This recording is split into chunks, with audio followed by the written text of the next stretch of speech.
Bismillahirrahmanirrahim. Assalamualaikum warahmatullahi wabarakatuh. Alhamdulillahi ala ihsani wa syukru lahu ala taufiqihi wa amtinani. Asyhadu an la ilaha illallah wahdahu la syarika lahu ta'ziman li sya'nih wa asyhadu anna Muhammadan abduhu wa rasuluhu ila ridwanih. Allahumma shalli alaihi wa ala alihi wa ashabihi wa ikhwani. Pada kesempatan kali ini kita akan membahas tentang salat duha, ya. Sebagaimana disebutkan dalam kitab Mukhtasar Zadil Ma'ad. Sebelumnya, salat duha adalah salat sunnah yang dikerjakan di waktu duha. Waktu duha, waktu pelaksanaan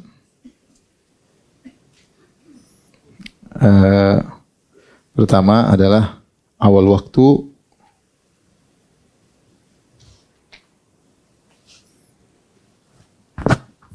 adalah sekitar kurang lebih 15 menit setelah sunrise, ya.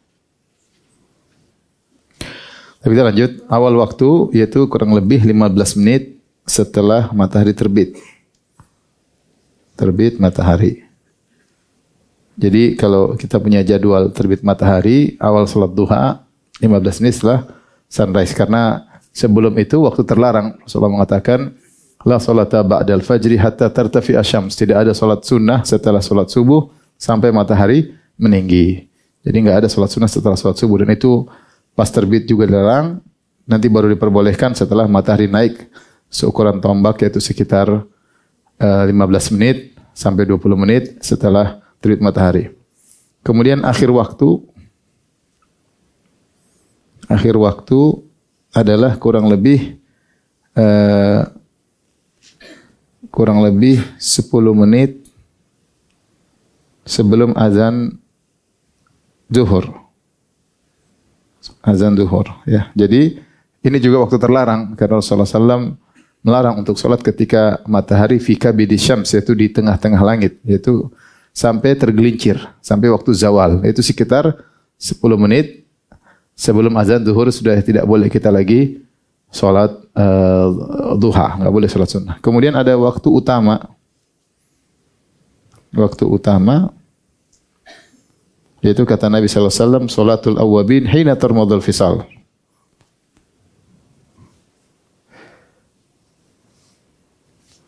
Kata Nabi, salatul awwabin hina tarmadul fisal.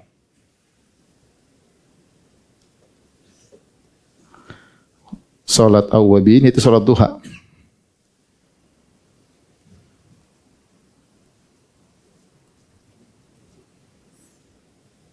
Salat duha ketika anak-anak unta kepanasan.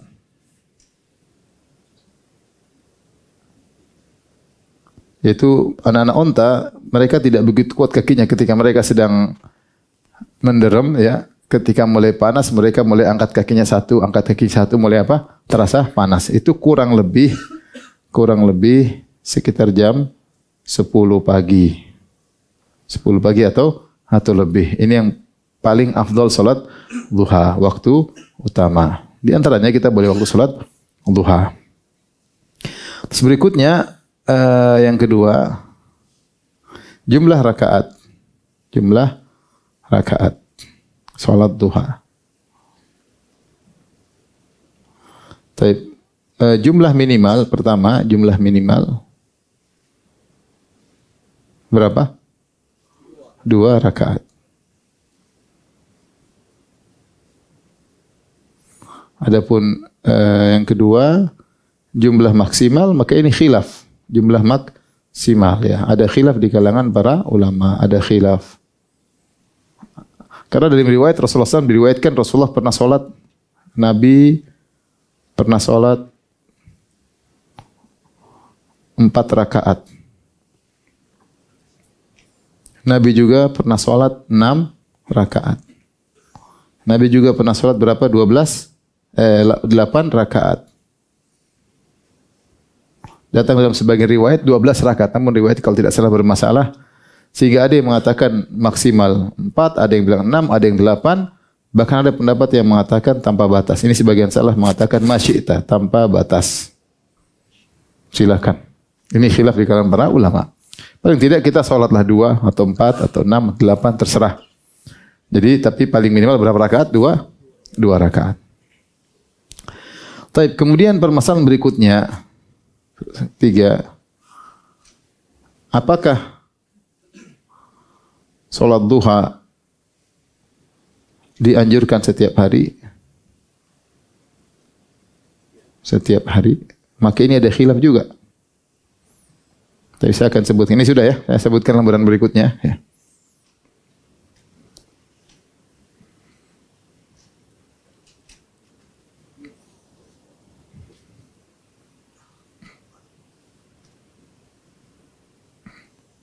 Baik, berikutnya. Khilaf ulama tentang sunnah salat duha. Ibnu Qayyim menyebutkan dalam kitab Zadul Ma'ad ada 4 pendapat ya. Yang pertama mengatakan bahwasanya salat duha tidak dianjurkan. Karena datang dalam sebagian salaf mereka tidak salat duha. Seperti diriwayatkan Abu Bakar tidak salat duha, Umar tidak salat duha, Ibnu Mas'ud juga tidak salat duha, Ibnu Umar juga tidak salat duha. Ini pendapat pertama. Pendapat kedua, salat duha dianjurkan setiap hari. Ini juga ada pendapat seperti dari Abu Hurairah, Abu Dzar Al-Ghifari setiap hari. Atau Abu Darda, bukan Abu Dzar Al-Ghifari, Abu Darda. Kemudian pendapat yang ketiga, sunnah tapi dijarangkan itu tidak tiap hari. Yang keempat, ini pendapat Ibnu Qayyim rahimahullahu taala, sunnah jika ada sebab. Ada sebab. Di antara sebab tersebut misalnya baru pulang dari safar.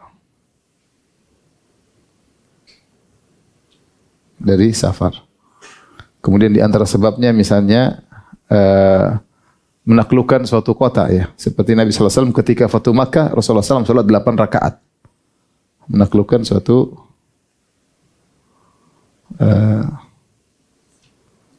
kota ya. Ada sebab yang ketiga Ibnu Qayyim sebutkan ya.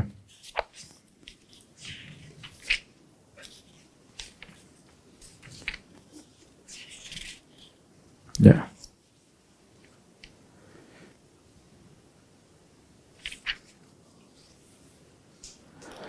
Atau menziarahi satu kaum. Menziarahi suatu kaum. Sebagaimana Rasulullah SAW menziarahi Itban, kemudian Itban mengatakan, ya Rasulullah, tolong solat di rumahku supaya saya tahu, saya jadikan musalla untuk solatku. Maka Rasulullah SAW waktu itu duha.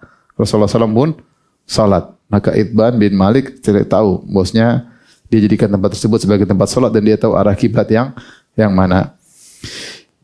Ada pendapat yang lain lagi, pendapat yang kelima yang mengatakan bahwasanya jika sering sholat malam maka sudah cukup. Ini juga disebut oleh Ibnu Qayyim ya. Cukup. Yang tidak sholat malam maka hendaknya sholat duha. Kenapa? Karena dalam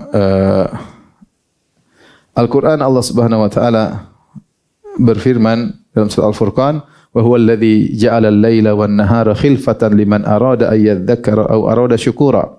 Dialah Allah yang menjadikan malam dan siang bersilih berganti bagi orang yang hendak mengingat Allah atau hendak bersyukur.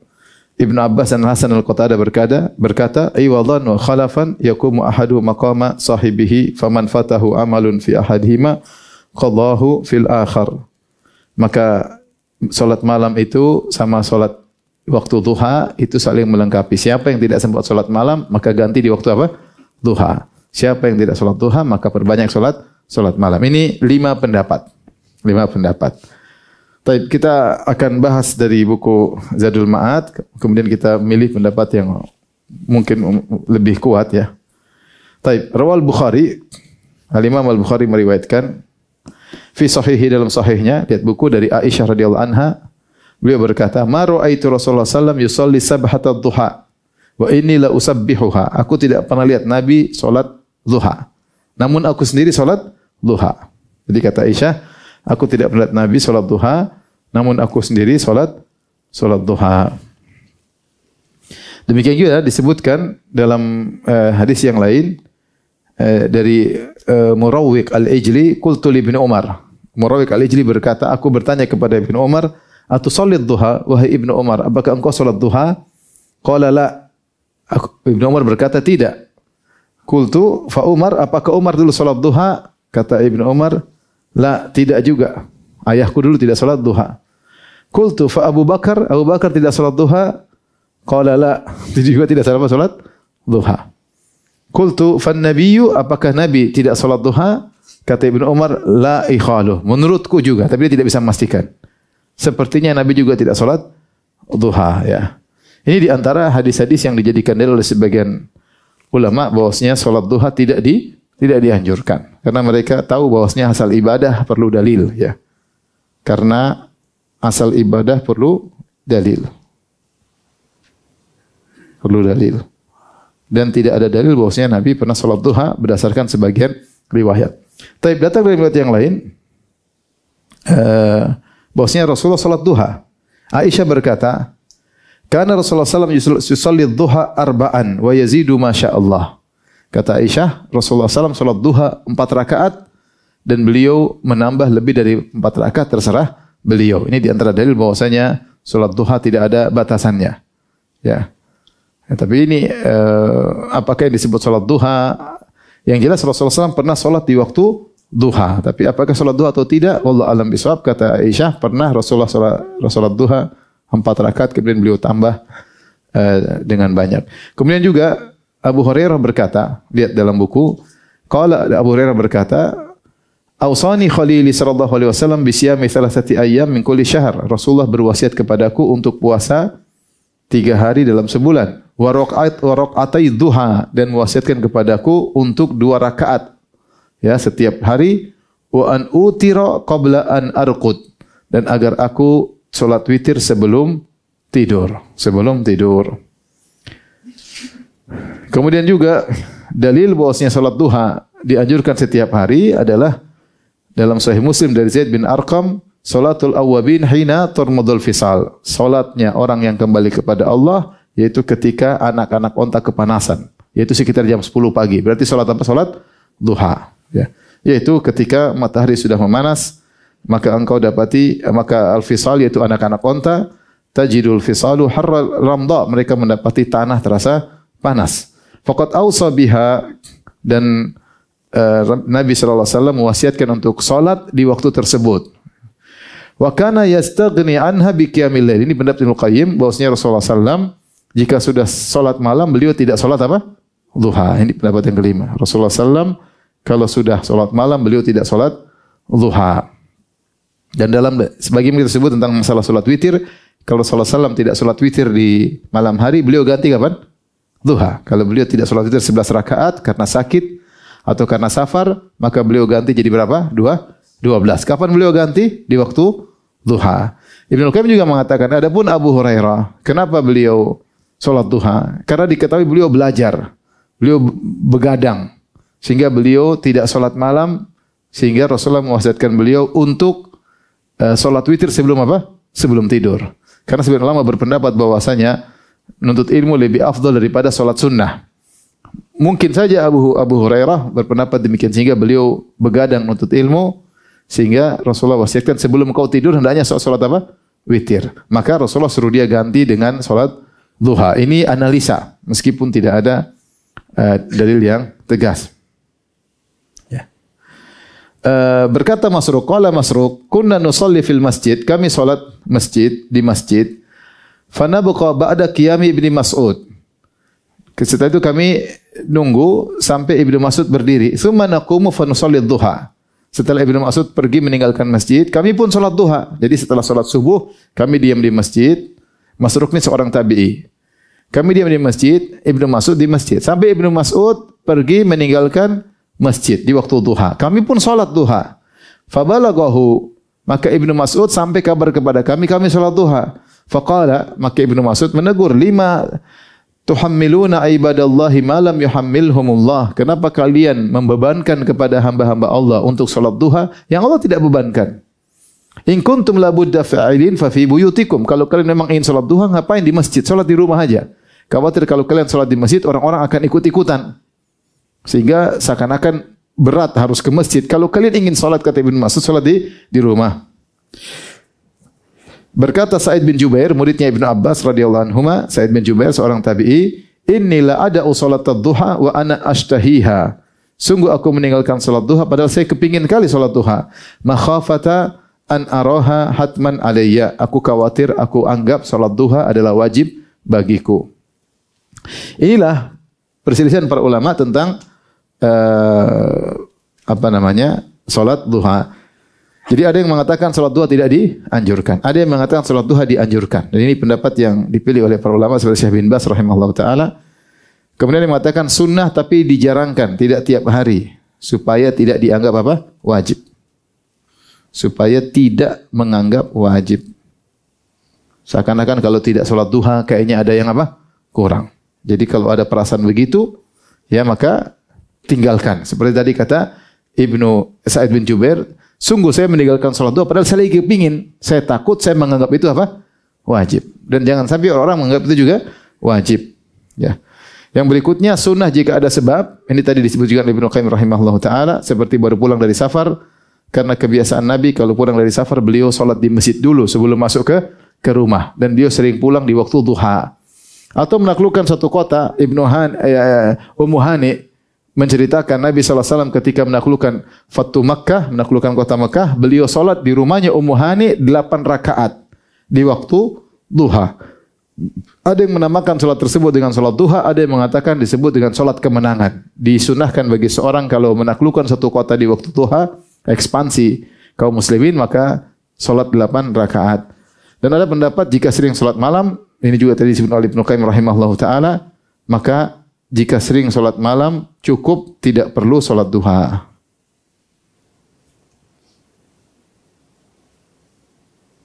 Mana di antara 5 pendapat ini yang lebih kuat? Allah alam bisawab. Pendapat yang lebih kuat adalah pendapat ini. Pendapat apa? Kedua, bahwasanya salat duha dianjurkan setiap hari, dianjurkan setiap hari.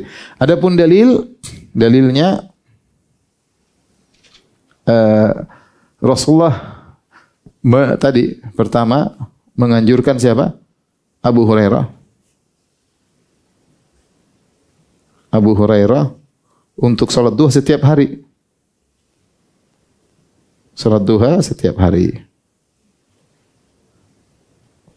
Yang pertama. Kemudian yang kedua tadi Rasulullah SAW juga anjurkan dalam beberapa hadis, ya.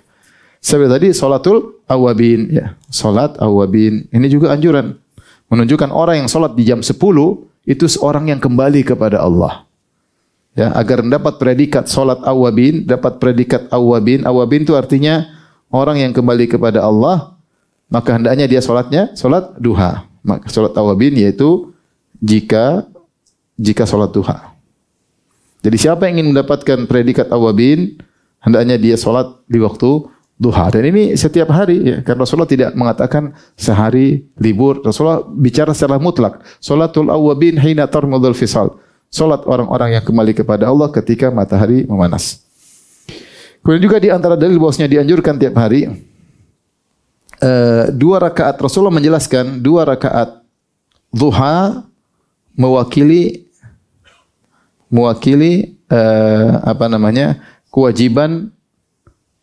kewajiban sedekah apa? Sedekah sendi. Sedekah sendi, ya.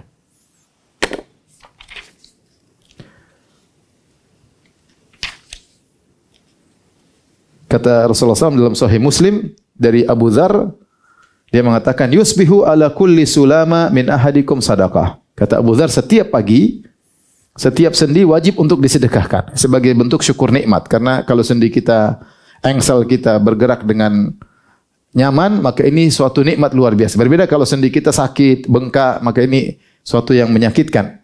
Maka demikian wajib bagi kalian setiap pagi atas sendi kalian untuk disedekahkan.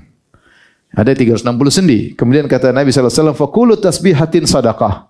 Maka di antara cara untuk bersedekah untuk sendi tersebut adalah dengan bertasbih, karena setiap tasbih adalah sedekah. Wa kullu tahmidatin sadaqah. Setiap bertahmid adalah juga sedekah. Alhamdulillah sedekah. Wa kullu tahlilatin sadaqah. Bertahlil sedekah. Wa kullu takbiratin sadaqah. Setiap takbir sedekah. Artinya kalau kita harus 360 sedekah, ya kita bisa cicil dengan subhanallah, alhamdulillah, ya, untuk mewakili sedekah-sedekah tersebut. Wa amrun bil ma'ruf sadaqah. Beramar ma'ruf sedekah.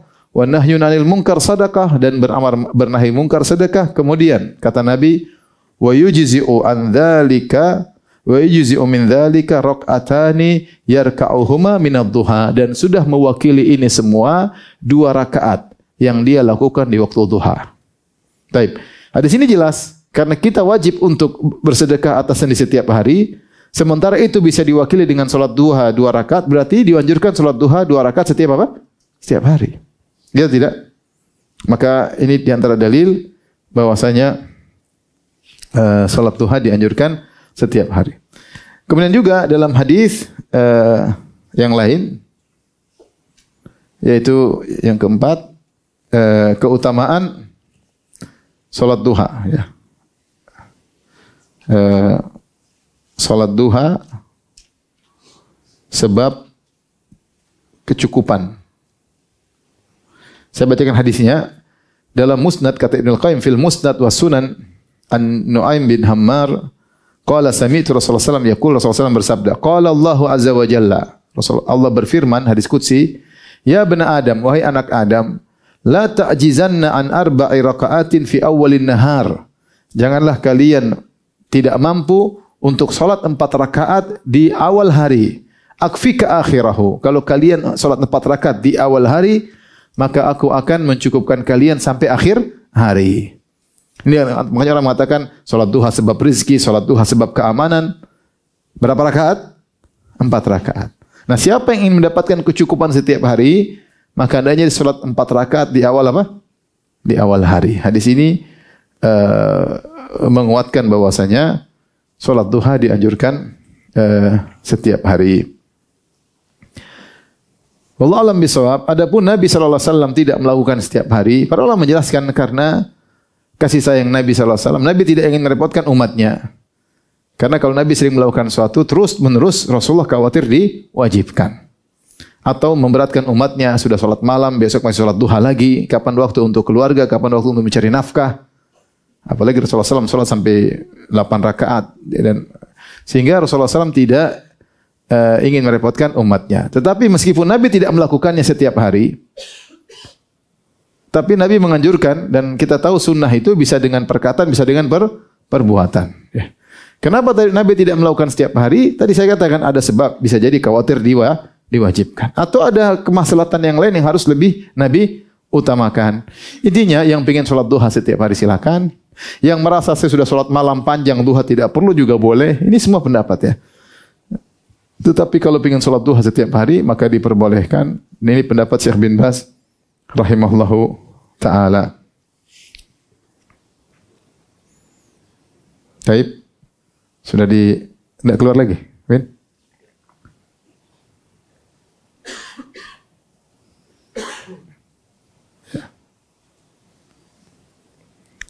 Di foto, nanti soalnya susah.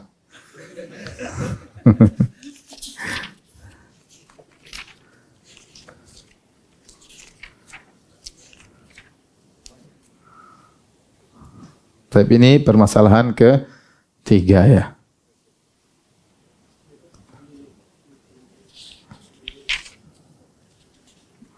Paham?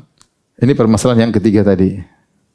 Jadi kita sudah satu permasalahan pertama, kemudian kedua, ini tadi yang ketiga. Ya, sudah difoto ini? Sudah? Sudah. Kita masuk permasalahan yang keempat, halaman berikutnya, tentang salat duha. Yang keempat, yang keempat,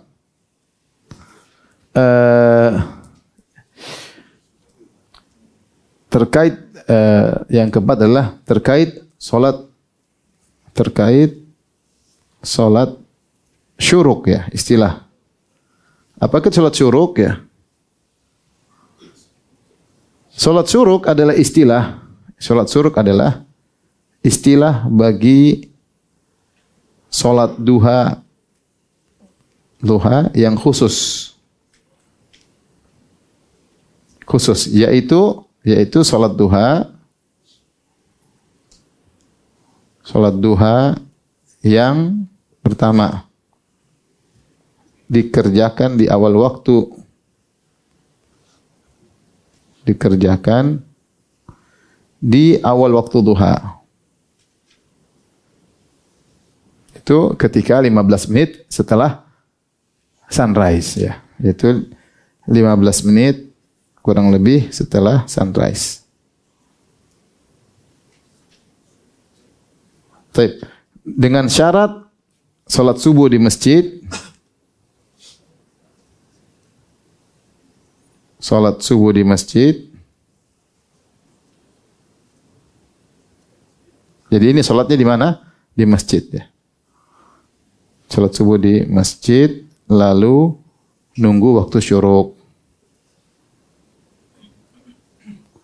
Dengan demikian salat syuruk itu pasti dikerjakan di mana? Di masjid. Pahalanya seperti haji atau umrah. Pahalanya seperti haji atau umrah. Namun seperti saya sering sampaikan bahwasanya ini hadisnya diperselisihkan oleh para ulama ya. Namun hadisnya khilaf. Hadisnya khilaf di kalangan para ulama.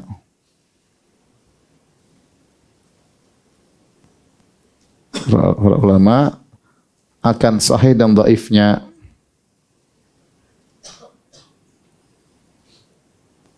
Perhatikan ikhwan, kalau seorang salat subuh berjamaah di masjid, dianjurkan atau tidak? Apakah dianjurkan salat subuh berjamaah di masjid? Dianjurkan. Setelah salat subuh, apakah dianjurkan duduk di masjid? Dianjurkan. Itu kebiasaan Nabi. Sampai syuruk. Kemudian setelah syuruk, apakah dianjurkan salat duha? Dianjurkan. Iya enggak? Jadi rangkaian tiga perkara ini, jadi tiga kegiatan. Jadi menggabungkan tiga. Apa kegiatan pertama? Salat subuh di masjid. Setelah itu duduk di masjid berzikir sampai waktu syuruk. Setelah itu salat 2 rakaat di waktu syuruk. 3 amal ini semua dianjurkan. Seorang melakukannya setiap hari bagus. Tetapi apakah dapat pahala seperti haji dan umrah? Ini yang khilaf. Ini yang apa? Khilaf.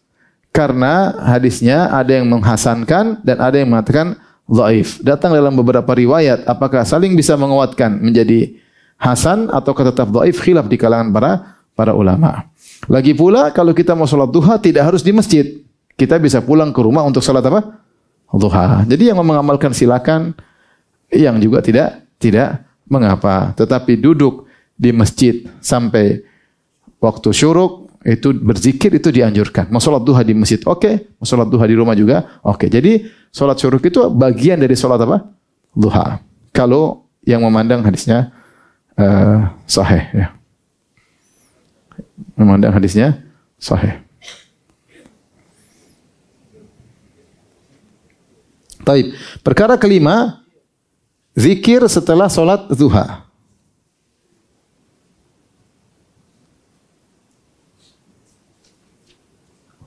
Datang hadis namun diperselisihkan, datang hadis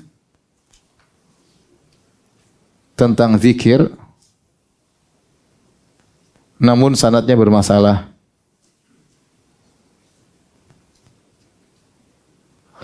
Saya bacakan hadisnya. Dari Aisyah radhiyallahu taala anha qalat, Aisyah berkata, "Shalla Rasulullah sallallahu alaihi wasallam ad-duha." Shalla Rasulullah sallallahu alaihi wasallam ad-duha. Rasulullah sallallahu salat duha, thumma qala, kemudian Rasulullah sallallahu berzikir, "Allahumma ighfirli warhamni wa tub alayya innaka antat tawwabur rahim." Beliau berdoa, "Allahumma ighfirli warhamni wa tub alayya innaka tawwabur rahim," hatta qalaha 100 marrah. Sampai Rasulullah sallallahu mengucapkannya 100 kali. Namun sanadnya bermasalah, ada rawi yang tidak dikenal ya. Oleh karenanya kita tidak tahu ada zikir setelah salat kecuali 2 salat. Pertama, setelah salat witir, Rasulullah mengatakan Subhanal Malikul Quddus, Subhanal Malikul Quddus, Subhanal Malikul Rabbul Malaikati war Ruh. Ini hadisnya sahih. Adapun setelah salat duha maka hadisnya bermasalah ya. Hadisnya bermasalah. Adapun salat-salat sunnah yang lain tidak ada zikir khusus. Salat-salat sunnah yang lain tidak ada zikir khusus ya. Ini kira-kira 5 permasalahan terkait dengan salat duha ya. Jadi intinya yang mau salat duha silakan, mau 2 boleh, 4 boleh, 6 boleh, 8 boleh, 10 boleh, 12 boleh. Yang penting salat. Yang penting apa? Salat. Baik. Kita lanjutkan.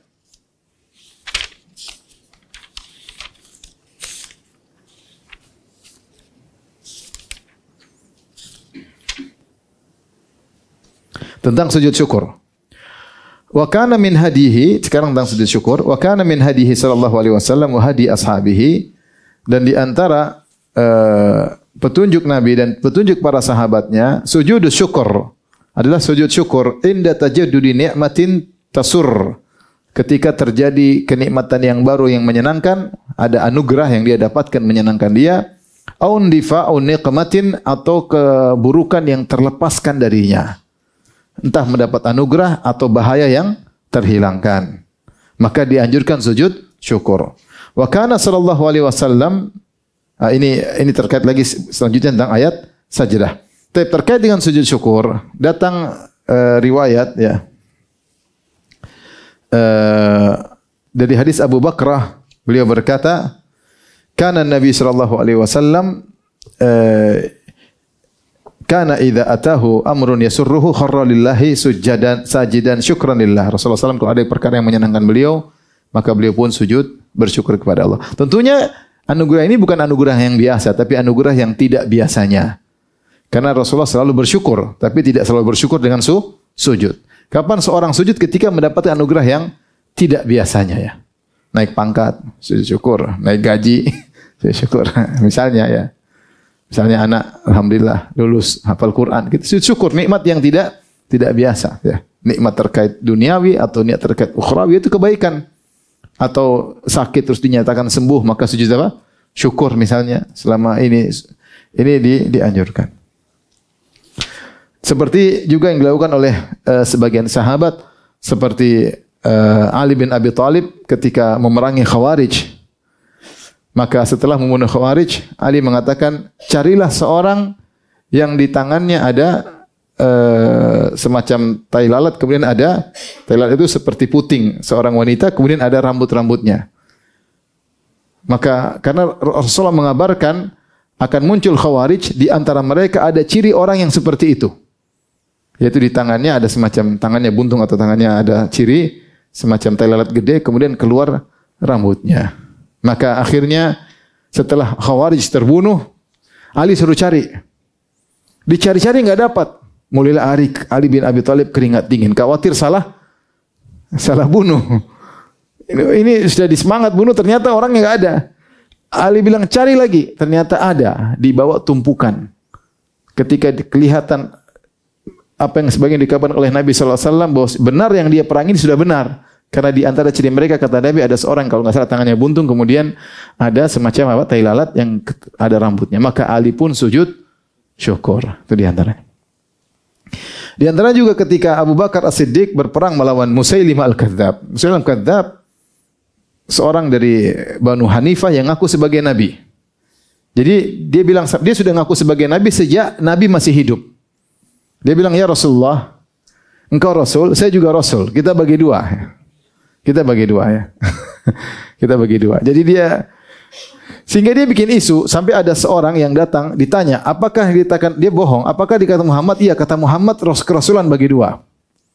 Sehingga akhirnya dia memiliki pengikut yang luar biasa militan kepada Musailimah. Dan mereka mengatakan Quraisy punya nabi, kami Banu Hanifah juga punya nabi, sudah sama-sama nabi. Makanya ketika Rasulullah SAW meninggal dunia, kemudian Abu Bakar mengirim Khalid bin Walid untuk menyerang Musailimah Al-Kadzdzab, dan mereka punya pasukan 40.000 atau 50.000. Peperangan sangat sulit. Kenapa? Karena pasukan Musailimah juga menganggap sedang berjihad. Karena sedang membela seorang apa? Nabi. Tapi nabi versi mereka. Setiap kabilah ada nabinya.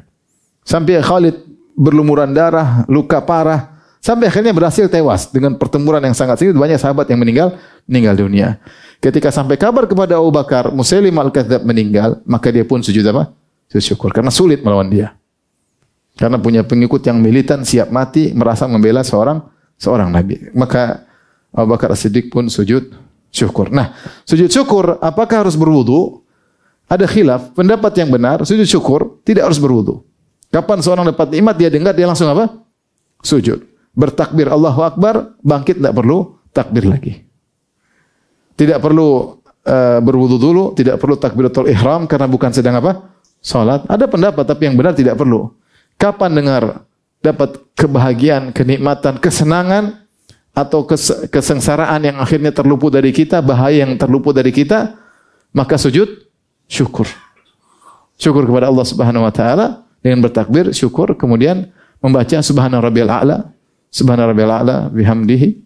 Kemudian boleh bersyukur, menyebut, ya Allah, aku bersyukur kepadamu atas nikmat yang kau berikan kepada. Dalam sujud kita boleh bicara. Setelah itu selesai. Jadi sujud syukur seperti itu ya. Sujud syukur seperti itu. Kapan? Ketika dapat berita naik pangkat. Naik gaji, sujud syukur. Utang lunas, alhamdulillah, sujud syukur. Bahaya yang mengintai akhirnya apa? Selamat. Ada orang mau zolimi kita, tahu-tahu mati. Alhamdulillah, sujud apa? Syukur. Ya, boleh, jelas boleh. Tapi berikutnya kita bahas tentang sujud tilawah. Sujud tilawah.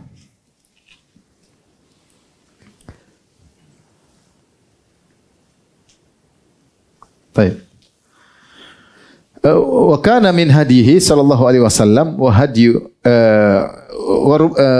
wa kana sallallahu alaihi wasallam idza marra bi ayati sajadatin kabbara wa sajada. Adalah Rasulullah sallam kalau melewati ayat sajadah maka beliau pun takbir kemudian sujud. Wa rubbama qala fi sujudihi, dan bisa terkadang beliau berdoa dalam sujudnya. Ini doa baca sujud tilawah. Boleh baca subhana rabbiyal a'la, boleh ya. Jadi sujud syukur, sujud sahwi, sujud salat, sujud tilawah bacanya semua sama. Subhana rabbiyal a'la. Boleh. Bacaan sujud boleh dibaca. Tetapi untuk sujud tilawah ada bacaan yang lebih spesifik, boleh ini, boleh itu, di antaranya makanya Ibnu Qayyim mengatakan rubbama. Terkadang beliau baca dalam sujudnya sajada wajhi lilladzi khalaqahu wa sawwarahu wa syaqqa sam'ahu wa basarahu bihaulihi wa quwwatihi. Artinya wajahku telah sujud kepada siapa? Kepada zat yang telah menciptakan wajahku. Wa sawwarahu, dan telah membentuk rupaku, rupa wajahku. Wa syaqqa sam'ahu wa basarahu, dan telah membuka penglihatanku dan muka pendengaranku bihaulihi wa quwwatihi, dengan daya dan upayanya.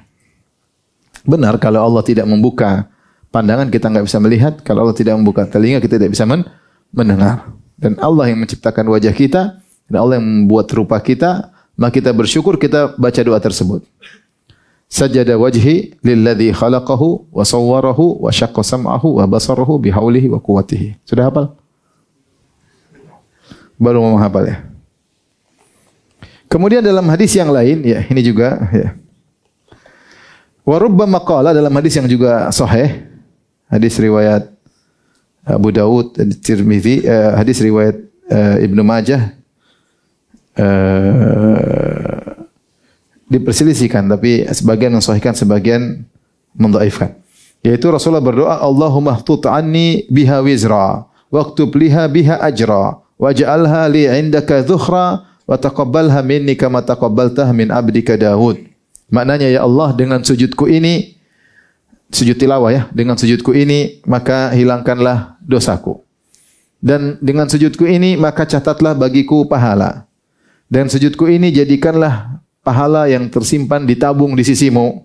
Dan terimalah sujudku ini sebagaimana engkau menerima sujud dari hambamu Daud alaihissalam. Ini namun hadisnya dipermasalahkan karena pada sanadnya ada Al-Hasan bin Muhammad bin Ubaidillah, tidak ada yang mensikohkannya kecuali Ibn Hibban. Intinya rawinya ada yang dipermasalahkan. Tapi kalau doa yang pertama tadi hadisnya sahih. Kita lanjutkan. Walam yunqal anhu annahu kana yukabbiru lirraf'i min hadzal sujud. Wala tashahhada wala sallama albattah, dan tidak dinukil dari Nabi sallallahu alaihi wasallam beliau ketika sujud kemudian jadi bertakbir ketika sujud tilawah, adapun bangkit kata Ibnu Qayyim tidak diriwayatkan beliau bertakbir lagi, tidak perlu. Dan tidak ada beliau bertasyahud dan tidak ada salam. Jadi artinya kalau kita baca Al-Quran di luar solat, ya sujud saja. Tidak perlu takbiratul ihram, tidak perlu tasyahud, tidak perlu apa? Salam. Karena kita sedang di luar apa? Solat. Kita dengar orang baca atau kita baca sujud ayat tilawah, kita sujud, bertakbir. Bertakbir. Nah, untuk sujud tilawah, maka sebagian ulama seperti Syekh Utsaimin rahimahullah berkata, hendaknya berwudu. Hendaknya berwudu. Karena kita sebelum baca Quran kita berwudu. Beda sujud syukur, tidak disyaratkan berwudu. Adapun sujud tilawah ada khilaf lagi. Ada yang mengatakan hendaknya berwudu, yang mengatakan tidak harus. Ya. Tapi kalau kita bisa berwudu bagus karena kita hendak baca Al-Quran. Tapi ini semua tidak ada dalil yang tegas ya. Baik. Jadi tidak perlu takbiratul ihram, tidak perlu tasyahud, tidak perlu salam, sujud saja. Wa sahha anhu annahu sajada fi alif lam mim tanzil, dan telah valid dari Nabi sallallahu alaihi wasallam beliau sujud di ayat-ayat berikut. Pertama dalam surat Alif Lam Mim Tanzil yang dikenal dengan Alif Lam Mim Sajdah. Situ ada ayat terkait dengan sujud tilawah. Yang kedua dalam surat Sad. Dalam surat apa? Sad. Ada juga ayat. Kemudian dalam surat Iqra. Ya. Wasjud waqtarib. Iqra bismi rabbikal ladzi khalaq. Di akhir surat ada firman Allah wasjud waqtarib. Yaitu sujudlah dan dekatlah kepada Allah. Yang berikutnya dalam surat An-Najm. Di akhir ayat juga fasjudu lillahi wa'budu, sujudlah kepada Allah dan beribadahlah kepadanya. Maka ini juga dianjurkan untuk sujud tilawah. Kemudian juga dalam ayat idzat sama'un syaqqat ya. Wa adlat rabbiha wa huqqat dan seterusnya ya. Wa idza quri'a alal Qur'an la yasjudun. Kemudian kita sujud ya. Wa dzakara Abu Dawud an Amr bin Al-As anna Rasulullah sallam aqra'ahu 15 sajdah. Imam Abu Dawud meriwayatkan dari Amr bin Al-As bahwasanya Rasulullah sallam membacakan padanya dalam Al-Quran 15 kali tempat sujud tilawah. Dalam 15 kali sujud tilawah. Minha thalathun fil mufassal. Di antaranya 3 dalam surat-surat mufassal. Surat-surat mufassal dari surat Al-Hujurat sampai An-Nas. Itu namanya surat-surat mufassal. Di antaranya tadi surat An-Najm, surat Iqra, surat Insyiqaq. An-Najm, surat Iqra, surat apa? Insyiqaq. Idza sama'un syaqqat. Itu 3 di antaranya. Wa fi surat Al-Hajj sajdatain. Dalam surat Al-Hajj ada 2 kali sujud tilawah. Wa amma haditsu Ibnu Abbas, adapun hadis Ibnu Abbas, annahu sallallahu alaihi wasallam lam yasjud fil mufassal mundu tahawwal ilal Madinah fa haditsun dhaif. Adapun dalam hadis Ibnu Abbas yang mengabarkan bahwasanya Rasulullah sallallahu sejak pindah ke Madinah, Rasulullah SAW tidak pernah sujud tilawah pada surat-surat mufassal, yaitu dari surat Hujurat sampai Nas, tidak ada sujud tilawah di situ. Maka ini hadis dhaif. Hadis dhaif. Fi isnadihi Abu Qudamah Al-Harits bin Ubaid. Ada seorang perawi namanya Abu Qudamah Al-Harits bin Ubaid. Wala yuhtajju bi hadithihi. Dan hadis perawi ini tidak bisa dijadikan riwayatannya sebagai dalil. Wa allahu Ibnu Al-Qattan bi Matar Al-Warraq. Dan Ibnu Qattan juga mengatakan hadis ini bermasalah karena ada seorang perawi namanya Matar Al-Warraq. Wa qala kana yushabbahu fi su'il hifdhi. Ya, ini ditolak karena hafalannya yang buruk. Muhammad bin Abdurrahman bin Abi Layla ya. Wa iba ala Muslim ikhraju hadithihi. Dan Imam Muslim diprotes atau dicela karena dalam Sahih Muslim beliau meriwayatkan hadis dengan perawi ini yang bermasalah. Intaha.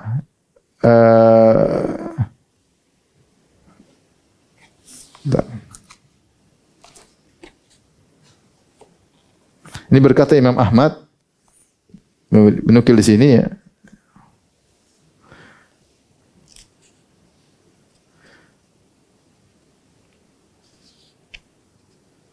Oh di sini bukan, harusnya lafalnya wa kana yushbihuhu fi su'il hifdzi Muhammad bin Abdurrahman bin Abi Layla ya. Yang mirip dengan Matar Al-Warraq ini perkataan Ibnu Qattan yang sama-sama buruk hafalannya Di sini ada kurang hurufnya, yaitu Muhammad bin Abdurrahman bin Abi Layla, hafalannya buruk sama seperti Matar al-Warraq. Oleh karenanya Imam Muslim dicela karena mengeluarkan hadis dengan periwayatan rawi ini. Kemudian Ibnu Qayyim membela, wala aiba ala Muslim fi ikhraji hadithihi li'annahu yantaqi min ahadithi hadzal dharb ma ya'lamu annahu hafizahu. Ibnu Qayyim ingin menjelaskan, jadi ada rawi bermasalah. Ini saya jelaskan aja. Kan ada Sahih Bukhari, Sahih apa? Al-Bukhari. Kemudian Sahih Muslim. Keduanya mensyaratkan Muslim. Keduanya mensyaratkan semua hadisnya sahih. Semua hadis dalam buku mereka, dalam buku sahih mereka, semuanya sahih. Nah, kalau semuanya sahih, berarti perawinya semua terpercaya. Berarti seluruh perawi tidak boleh bermasalah. Perawi tidak boleh bermasalah. Karena dalam riwayat hadis ketat. Kalau rawinya suka lupa-lupa, hafalannya lemah, meskipun rajin ke masjid. Lemah, karena hafalan nggak beres, suka lupa. Ada perawi, dia hafalannya kuat tapi lewat buku. Jadi kalau dia meriwayatkan hadis lewat buku. Ya. Namanya Ibnu Lahiyah. Ketika bukunya terbakar, bermasalah. Sudah hafalannya dari hafalan sering salah-salah. Makanya para ulama mengatakan semua hadis yang dia riwayatkan sebelum bukunya terbakar sahih. Dan semua hadis yang diriwayatkan setelah bukunya terbakar tidak sahih. Nah, dari mana tahu kapan terbakar? Tidak, inilah ahli hadis. Mereka tahu kapan bukunya terbakar. Hadis-hadis ini diriwayatkan sebelum bukunya terbakar. Hadis ini setelah bukunya terbakar. Maksudnya para ulama dulu ketat. Taib. Timbul masalah. Jadi berarti seluruh perawi tidak boleh bermasalah. Timbul masalah. Ternyata Imam Bukhari atau Imam Muslim, terkadang Bukhari dan Muslim meriwayatkan dari perawi bermasalah. Dari perawi bermasalah. Maka akhirnya kata Ibnu Qayyim, Imam Muslim dicela. Kenapa meriwayatkan hadis dari rawi yang bermasalah seperti ini? Apa bantahan dari Ibnu Qayyim membela Imam Muslim? Kata Ibnu Qayyim, karena Imam Muslim menyeleksi riwayat perawi bermasalah tersebut. Jadi begini. Contoh ada seorang namanya Abdullah misalnya. Dia ini perawi hadis, meriwayatkan hadis misalnya 200 hadis. Nah, bagaimana kita tahu kredibilitasnya? Para ulama meneliti hadisnya 200 ini dibandingkan dengan riwayat-riwayat yang lain. Ketahuan, oh dia sering salah, orang ini berarti hafalannya buruk. Oh, orang ini lemah, sering lupa. Sering salah meriwayatkan atau sering lupa. Dengan cara banyak bagaimana? Dengan membandingkan periwayatannya dengan periwayatan rawi-rawi yang siqah. Misalnya lah, saya di sini punya murid misalnya banyak. Ada satu orang nih, dibandingkan dengan teman-temannya, ternyata sering salah. Yang lain riwayatnya benar, cocok, dia sendiri sering apa? Salah. Berarti dia bermasalah tidak? Bermasalah. Nah, namun tidak semua hadis diriwayatkan masalah. Meskipun kebanyakannya bermasalah. Dari 200 hadis, 180 bermasalah, 20 benar. Rawi seperti ini dhaif. Karena mayoritasnya hadisnya salah. 20 benar, 180 apa? Salah. Nah, Imam Muslim, dia ngerti yang dia masukkan yang bagian 20. Paham? Yang dia masukkan dalam sahihnya bagian yang dari 20 tersebut, makanya dikatakan kana yantaqi. Dia milah-milih. Dia tahu mana pas yang riwayatnya sahih dan mana yang lemah. Yang lemah dia buang, yang sahih dia ambil. Tentu ini ilmu tersendiri dimiliki oleh para ulama seperti Imam Bukhari, Imam Muslim yang mereka berguru dari 1000 guru lebih dan mereka hafal sanad begitu banyak sehingga mereka punya ilmu tersendiri yang tidak bisa diketahui oleh orang belakangan. Maka di sini kata Ibnu Qayyim, wala aiba ala Muslim fi ikhraji hadithihi li'annahu yantaqi min ahadithi hadzal dharb ma ya'lamu annahu hafizahu. Tidak ada celah bagi Imam Muslim karena dia ketika meriwayatkan hadis orang ini dia milih mana yang dihafalkannya. Kama yutrahu min ahaditsis siqah ma ya'lamu annahu ghalita fihi. Bahkan Imam Muslim pun ada perawi siqah dia tidak terima karena dia tahu ini siqah itu ada masalah. Karena apa yang dimaksud dengan perawi siqah bukan berarti seluruh hadisnya benar, tetapi ada sedikit yang salah. Kebanyakannya benar, ada yang salah. Ketika Imam Muslim tahu ini bagian yang salah, dia tidak riwayatkan. Benar bahwa ini siqah, tapi ini bagian kesalahannya. Ya, ini yang tahu adalah ahli hadis. Faminan nasi man sahah jami'a hadithi haula'i siqat. Kata Ibnu Qayyim, ada model ahli hadis yang semua periwayatan siqat diterima. Wa minhum man dha'afa jami'a hadits sayyil hifzi. Sebaiknya ada yang semua rawi dhaif ditolak seluruh hadisnya. Fal ula tariqatul hakim wa amsalihi. Model pertama adalah caranya Abu Abdullah Al-Hakim. Semua perawi siqah diterima tanpa memilah-milih. Wa tsaniyah tariqat Ibnu Hazm wa ashkalihi. Ibnu Hazm sebaliknya, setiap perawi dhaif hadisnya langsung dia jadikan dhaif. Yang benar wa tariqatu Muslim hiya tariqatu aimati hadzal sya'an. Adapun jalannya Imam Muslim itu yang benar. Bukan berarti seluruh perawi siqah harus diterima. Terkadang dia menyelisih, makanya syadz. Dan bukan seluruh perawi yang dhaif harus ditolak karena terkadang ada yang bagian benarnya. Maka Imam Muslim lebih ahli daripada Al-Hakim dan lebih ahli daripada Ibnu Hazm. Demikian apa yang bisa sampaikan, kita sedikit ngomong ilmu hadis karena disebutkan oleh